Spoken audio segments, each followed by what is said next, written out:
Hi everyone, Amy here. Welcome to episode 3 of my Haunted or Not series.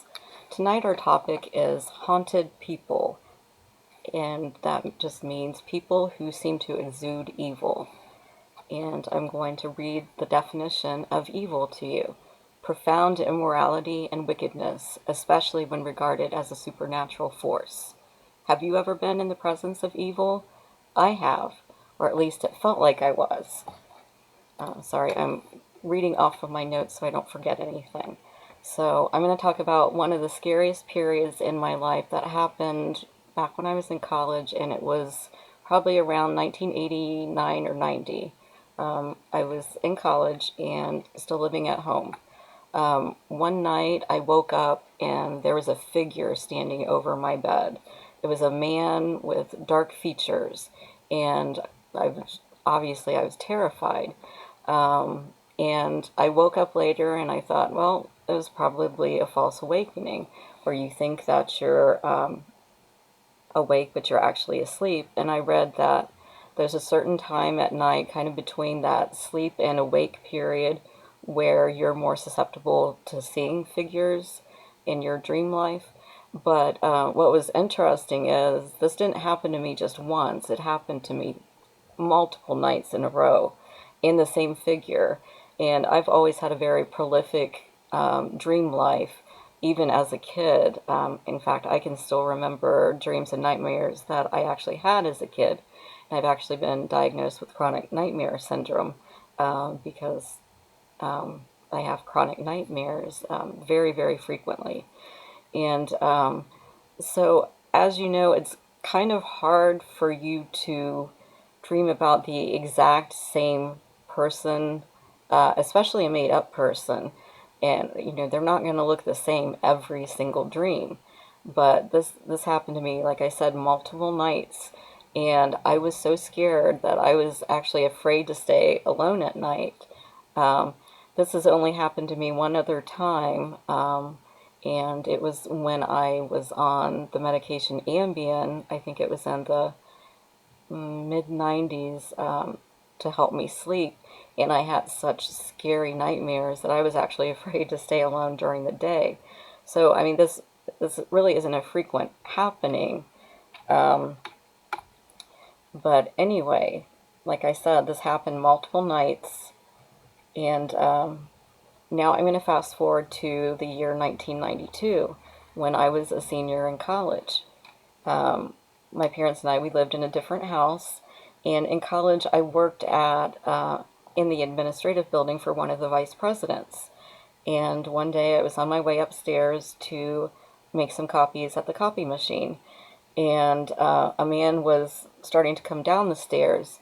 And I smiled and said hi to him. And he turned and he looked at me. I swear he looked right through me.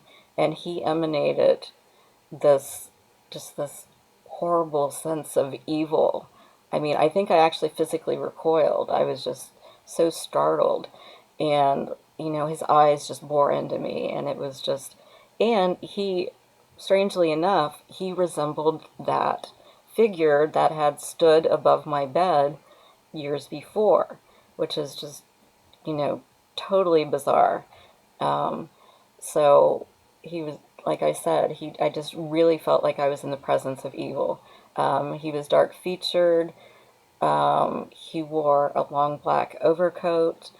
And even though he was dark complected, the first word that popped into my head was vampire. He scared me so much. And now this is the funny part, and this is how you know I'm not making this up, because if I were going to make this up, I would tell you that he had like a really scary profession or something that would make the story a little better. But no, he was the copy repairman. And but that's kind of funny because when you think about serial killers, so many of them had normal jobs, and they blended in with society.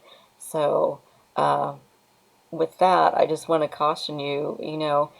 I've always gotten vibes from people, and sometimes I've gotten really bad vibes from someone who is really polite on the exterior and seems really nice, And I felt really bad about it. And then I later find out that person was not a very good person.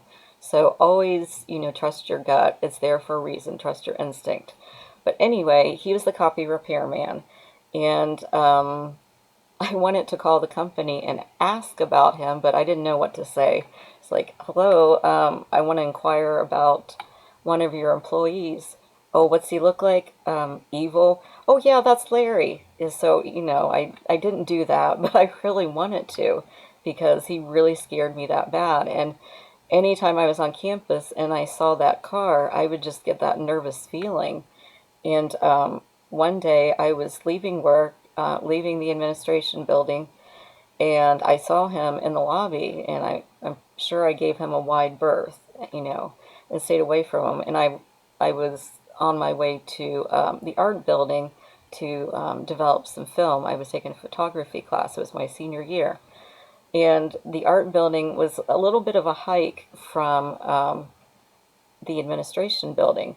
So I went there and I went to the second floor where my photography classroom was, and there was nobody on that floor that day, which again was probably not the smartest thing. Don't ever go places alone on campus, you know. But I was sitting there and I was putting the film on a spool. This is old school photography where you had a black bag that kept out the light so it wouldn't destroy the film, and you had to put your hands in the bag and the film, and you had to put it on the spool. Well, I had just gotten started and I heard the door to the floor slam, and I was startled because hey, I'm in there by myself and I wanted to see who it was. So I went to the door and peeked out, and I saw the scary guy on his way out. I just caught him for a brief second. He was leaving the floor. And I got really freaked out because, like I said, the art building was, kind of a ways from the administrative building. So, I was like, is he following me? What are the odds that, he was scheduled to do the art building next or whatever? And he hadn't been there long enough to do anything. Was he looking for the copy machine? What was he doing? Um, so I was really freaked out, and I can't remember if I left or what I did, but after that, I graduated and I never saw him again.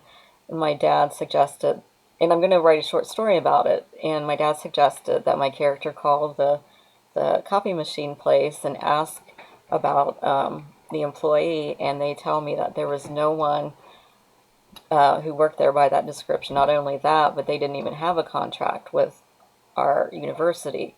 So that was a very creepy period, and I'm going to tie this in um, with yeah, with one other thing. Oh, yeah, sorry, let me rewind a little bit. See, I always forget things. The picture that you saw at the beginning of the video of the man was actually a cover of a book I was reading at the time called Lie to Me, and it was about a serial killer. Oddly enough, the figure who had appeared over my bed and the scary guy at school resembled the guy on the cover of the book, which is just so creepy and so bizarre. It's almost like I manifested this man after he appeared to me over my bed. So just a very scary period, and I've never really. It's not like my evil radar goes off a lot, so I've only had that feeling maybe one or two times since then. Um, One was actually a few years ago, and I'm going to see how that pans out and see. Hopefully, my vibes, are totally wrong about this person. But it was a very scary period. So now the next account is from a former law enforcement officer from my hometown, and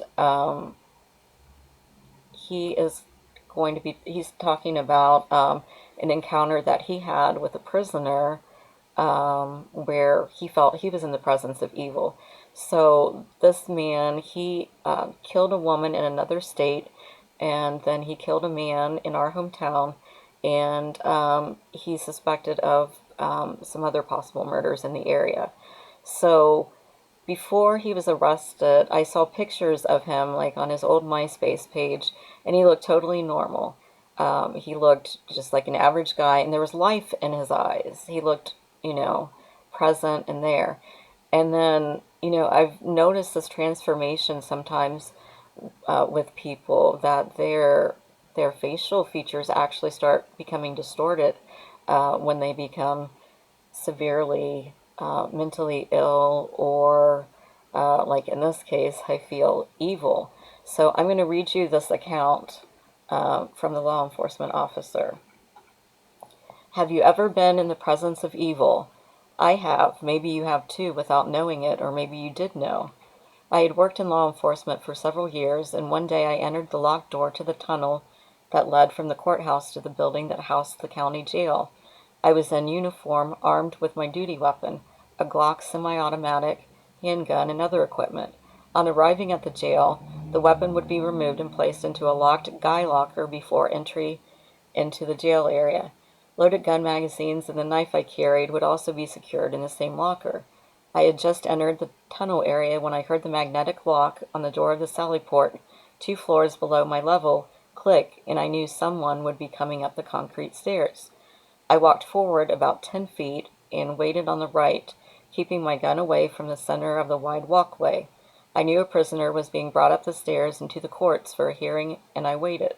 Shortly, a very large county deputy came up the stairs, and he was followed by a prisoner wearing a uniform of black and white horizontal stripes. A second powerful-looking deputy followed the prisoner. Both were armed. I recognized the prisoner for a hearing on his murder case. He had killed a woman in another state, a man in the local community, and was suspected in several other local murders. He was a heavily muscled man with huge hands and wore a scowl on his face. His feet were secured by manacles of chains, so his steps were short and shuffling. With each step, the chains he wore made a metallic sound in the quiet. He had a tight chain around his waist, and his hands were in handcuffs that were attached by shorter chains to the waist chain, ensuring that his hands could only move a couple of inches in any direction. What I found most striking about him were his eyes. They were dark like a moonless night, and I couldn't see anything in them. I can't say he was looking at me, but I felt those eyes. They looked empty, yet I knew he was looking into me. When he turned his head ever so slightly toward me, and then slowly down at my weapon that was bladed away from me, it felt as if ice had pierced my chest, and I knew deep inside this man was pure evil. I felt it. He never made a sound, but I could feel the evil oozing out of him, and it seemed to fill the tunnel as he shuffled past me.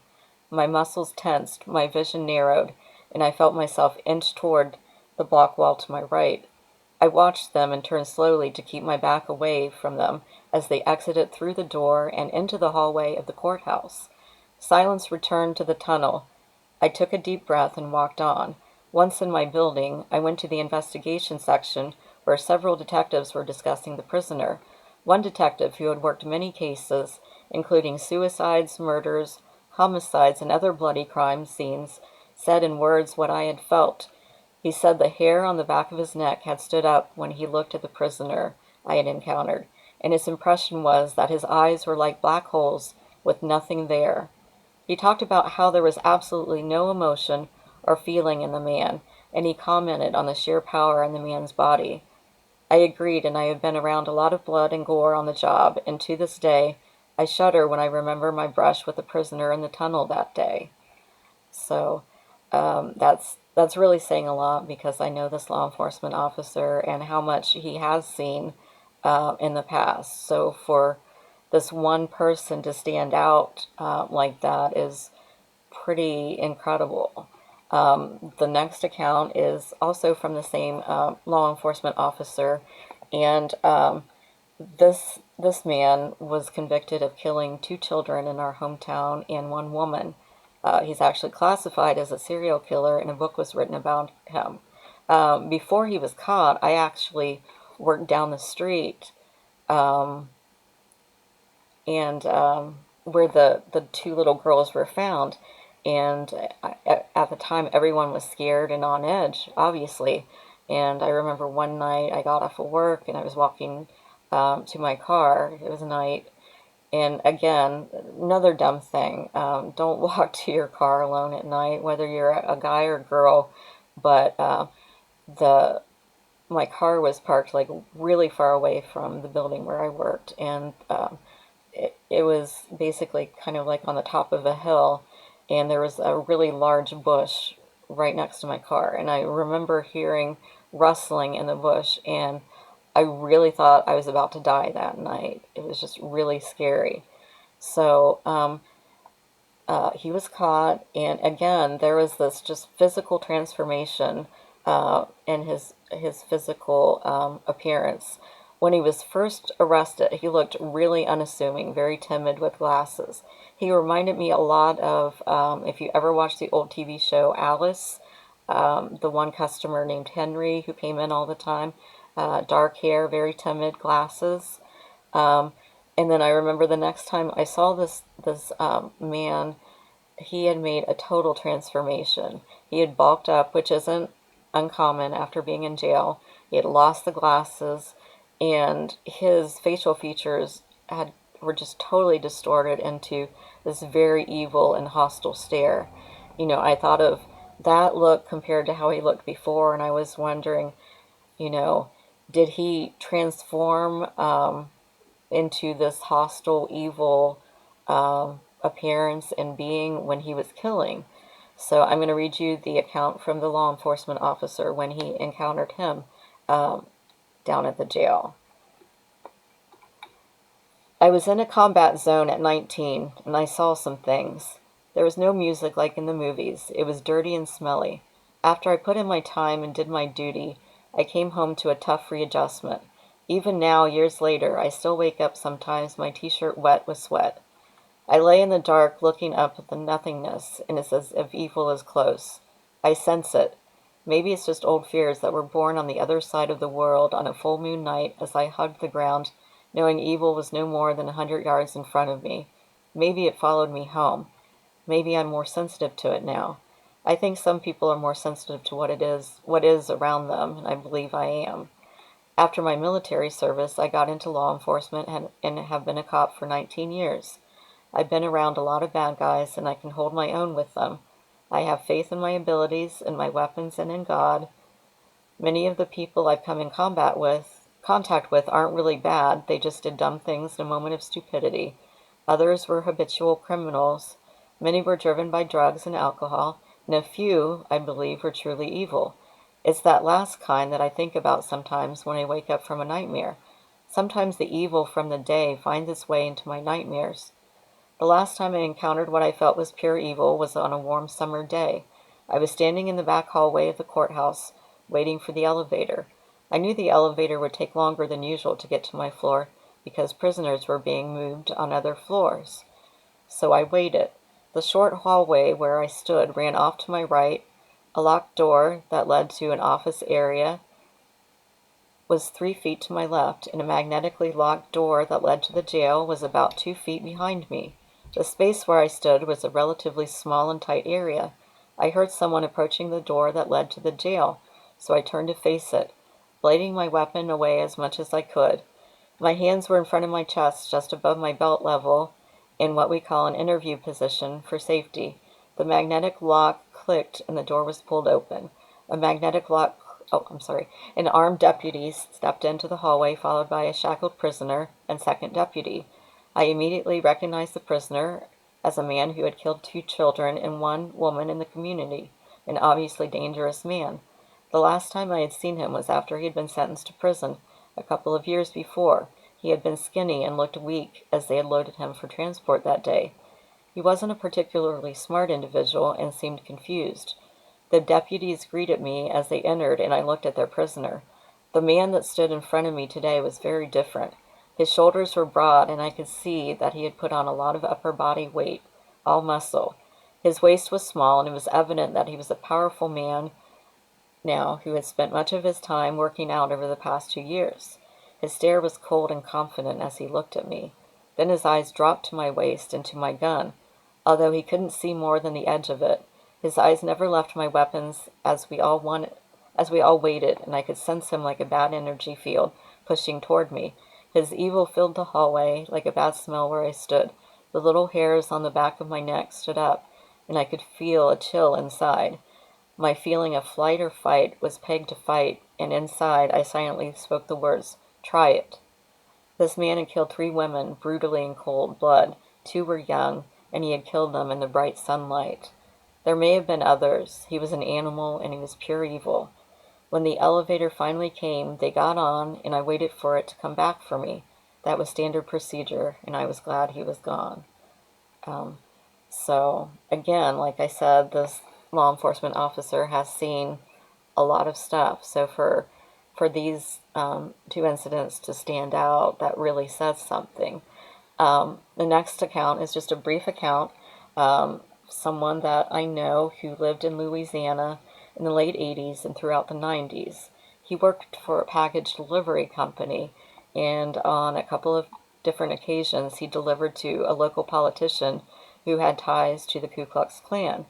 He said that the man looked like the devil, and he felt a sort of hatred emanating from him. And when I picture the devil here on earth, I picture him as being a handsome, suave, charismatic man in order to lull people into a false sense of security. I'm going to try to read you this quote before my phone dies. This is one of my favorite quotes. "The devil doesn't come to you dressed in a red cape and pointy horns. He comes as everything you've ever wished for." And that's really one of my favorite quotes because I truly believe that. And now I'm going to do another shameless plug for my novel, The Devil's Swing, and quote it. Evil doesn't always look like evil. It doesn't always wear black, nor is it an ugly, deformed monster with claws and fangs. Sometimes evil comes in the guise of an angelic-looking boy with blonde hair and blue eyes named Matt. So that's the end of the episode. I want to know if you have ever felt like you were in the presence of evil. If so, comment below. Also, feel free to let me know if there's certain topics, places, or people that you want me to address in future videos. Stay tuned for episode 3, Voices from the Grave. Are murder victims trying to communicate with me and ask for help? It's going to be really interesting, so stay tuned. Thanks for watching.